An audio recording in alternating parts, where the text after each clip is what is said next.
We have a question here about why a loved one who has passed has not communicated.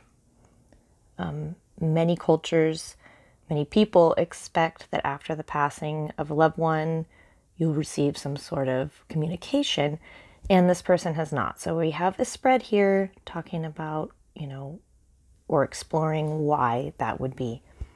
And the first thing that I'm seeing is that the departed relative has indeed attempted to make contact with this loved one.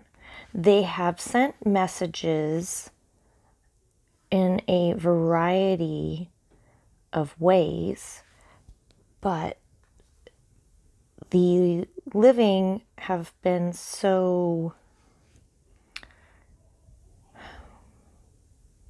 out of tune with what's going on.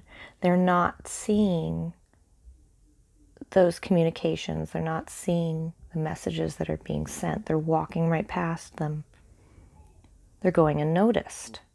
So they can take heart knowing that, yes, there has been communication. There has been reaching out from the other side to say hello, to comfort, to help. They've just not been open to seeing it. Even though they wish to see it, they're not open to seeing it in the way that it's being presented. The communication, there's been some attempt to communicate through water. Now, for me, I like water scrying, so not a lot of people do it, so I doubt that it was that. But you can communicate through water, like let's say when thoughts in a shower, right? You have these thoughts and ideas and memories that come to you during the time that you are bathing, when you're in a calmer, more meditative state. So there's one possible way that spirits can communicate to us through water, but you can also do water scrying if you have the ability to do that. But that would be bathing would be a really common time and way for ancestors to speak to you.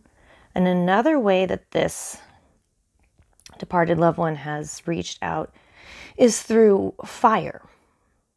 And that's another interesting one. And that can be any kind of light. So it could be flickering of the light bulbs. It can be actual candlelight. Those would be ways of communicating with fire and light. So the ancestor has reached out and tried to make its presence known. They did not pay attention to it, but communication is desired. And this ancestor, who was a person, you can see here with all the wands, this was a person who was very active and social. They were very busy. They liked doing things. And they would like to be communed with fire. So using candle work would be a good way to open up more communication with this ancestor. This is really simple to do. You can write your communications on a piece of paper, and burning that is like sending it through to the other side. There's bay leaves. Some people write wishes on bay leaves or write short messages on bay leaves. I like paper. You don't want to get too long. You don't want paper. When you burn it, it can turn to ash and fly off in the room. So you want to be careful of that. You want to work with small amounts of paper. Keep the messages short and simple. And then be open to the response, which can come at that time or it can come later.